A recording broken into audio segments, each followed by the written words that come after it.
Abadi. Heboh di media sosial dan mainstream, pemerintah memangkas pagu makan bergizi gratis pada anggaran pendapatan belanja negara 2026. Dari semula senilai 335 triliun, setara dengan penerima manfaat 82,9 juta, menjadi 268 triliun.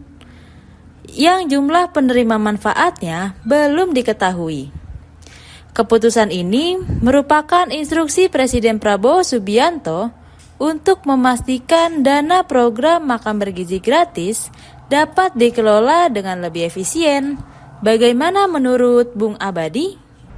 Yang namanya janji, termasuk janji politik, seperti Pak Prabowo waktu kampanye tahun 2024, yaitu akan memberikan makan siang gratis yang sekarang berubah menjadi makan bergizi gratis, itu memang harus dipenuhi.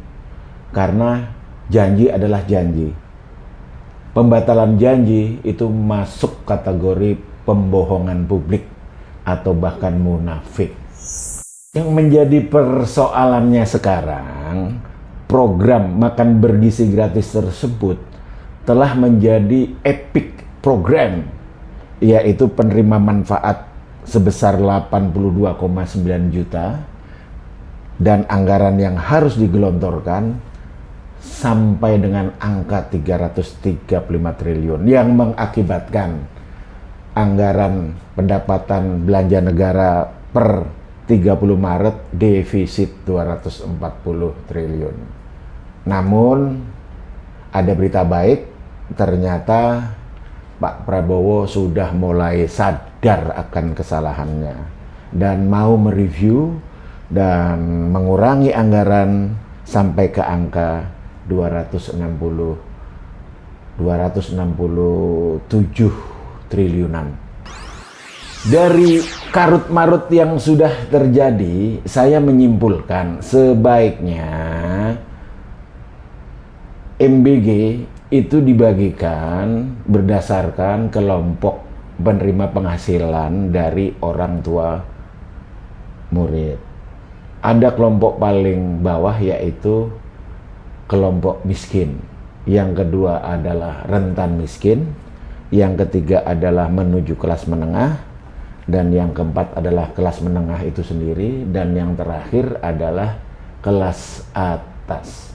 Paling tidak, kalau yang diberikan MBG ini kepada siswa dari kelompok miskin dan rentan miskin saja, saya yakin angka 267 triliun itu masih bisa dapat ditekan lagi.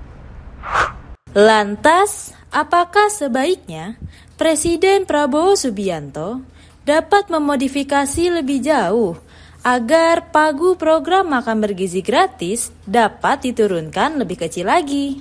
Bagaimana menurut Bung Abadi? Harus.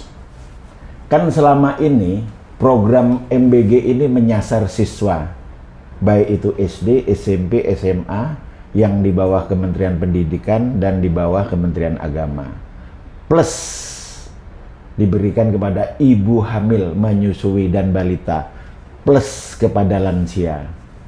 Ironisnya semua diambilkan dari anggaran pendidikan, yang menurut saya ini adalah suatu kesalahan. Lantas yang benar bagaimana? Jawabnya adalah di-split. Untuk ibu hamil, menyusui, dan balita, sebaiknya diambilkan dari anggaran Kementerian Kesehatan dan Pertanian. Seperti di Amerika, ada yang namanya program Women, Infant, dan Children, yang dananya juga diambilkan dari Department of Agriculture. Dan MBG-nya juga berbeda.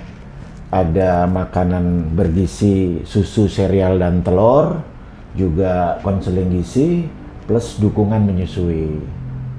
Last but not least, menurut saya untuk lansia juga harusnya anggarannya tidak dari Kementerian Pendidikan, pasnya diambil dari Kementerian Sosial. Jadi harapan saya Pak Prabowo, Presiden elected, segera memodifikasi agar program EPIK MBG tidak menjadi program petetik. Salam